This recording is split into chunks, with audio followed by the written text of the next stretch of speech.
Defense Minister Paul Jonson, thanks for joining DW. So we've had a lot of speeches here that are giving thought to Europeans.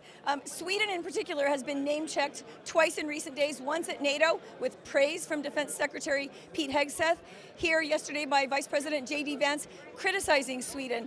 How does it feel right now, the transatlantic relationship? Does it feel like you're on shaky ground, or rhetoric aside, what's your sense of the relationship at the moment? Well, I think this is an important time for the transatlantic relationship. We have a new administration in place in Europe, in the United States. This is the first major interaction. We hear some different voices, some different messages. I think that the Munich Security Conference is all about aligning those voices and making sure that we have this interaction between the Europeans and the Americans. So this is an important moment for the Munich Security Conference, but also for transatlantic relations. And speaking about aligning voices, President Zelensky just gave a really dramatic speech, I would say, in which he said, look, Europe, you can decide whether decisions about you are made in Brussels or they're made in Moscow. Do you feel that the other members of the alliance, aside from the frontline states, the Nordic, Baltic contingent, is that sinking in perhaps those countries that are not spending 2%, don't necessarily feel compelled to support Ukraine? I think it's room for improvement there. Things are moving in the right trajectory, and I think this Munich Security Conference and NATO Defense Ministerial was a shot in the arm for doing more of that, because we know we need to have more Europe inside NATO. We know we have to take a larger responsibility for also for supporting the Ukrainians. That was a message that was clear from this new administration. This new administration posed a lot of tough questions to the Europeans, and if you want to have a dialogue with the Americans, I think it's important also that we show that we're always delivering on defense investment, on stepping up support also to Ukraine. And you have said that no matter what, Sweden will continue its support. You just gave your biggest package yet.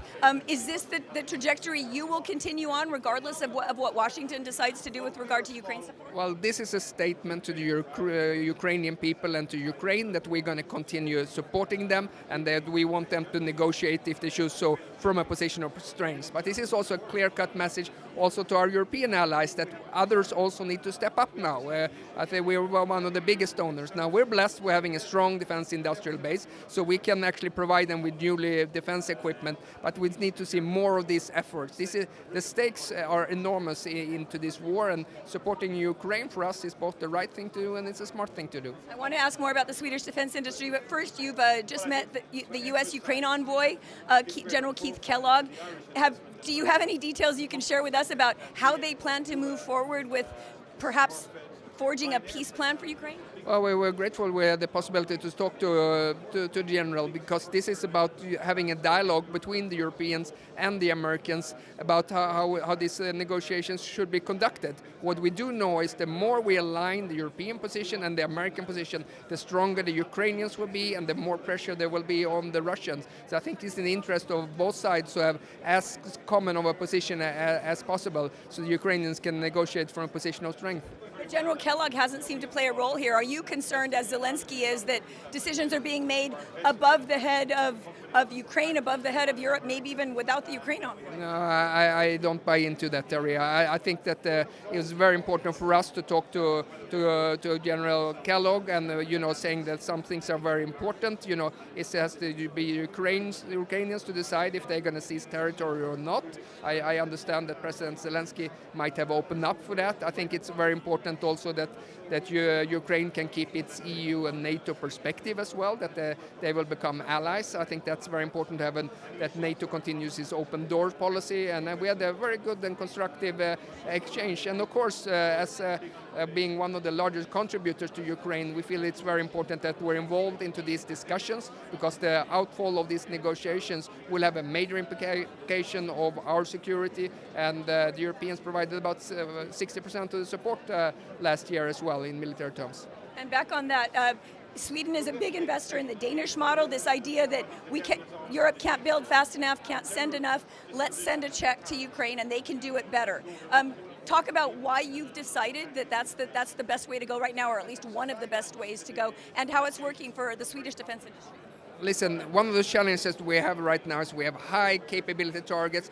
Our stocks are running a little bit low because we've been supporting the Ukrainians with a lot of our defense material. So what we've done is to completely revamp our support, that what we're sending to Ukrainians comes commercial off the shelf directly from the Swedish defense industry. That's good. That strengthens the resilience in our defense industrial base. It provides the Ukrainians with advanced platform systems. The other things we did was also investing into the Danish model, because by that the Ukrainians, because they ramped up production enormously during this year. They have about 800 plants now who are producing defense equipment. They have a tenfold increase to it. By investing into that model, you can ensure that you quickly can get military output. Also, our Swedish procurement agency, FMV, they're in place in Kyiv, so they can go to these facilities, they can expect. So we get those artillery pieces that are being sent out, and we also invested into Ukrainian long-range strike capabilities and also the long-range drone capabilities.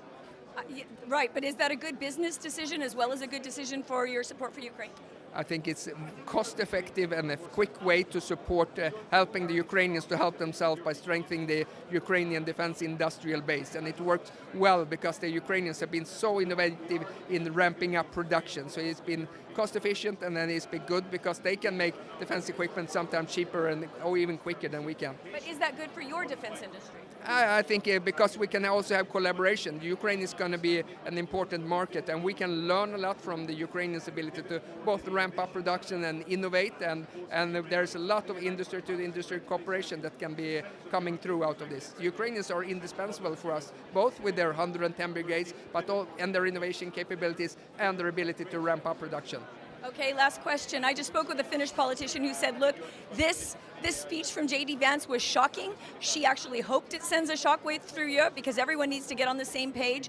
And she said, Monday's a new day and we need to have a new mindset. Do you feel like that's finally going to happen?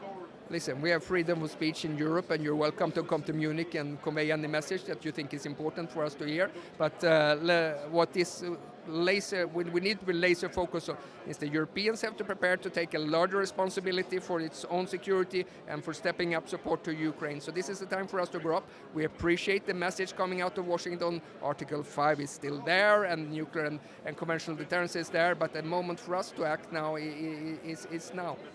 Thanks, Swedish Defense Minister Paul Jonson. Thanks for being with us. Thank you.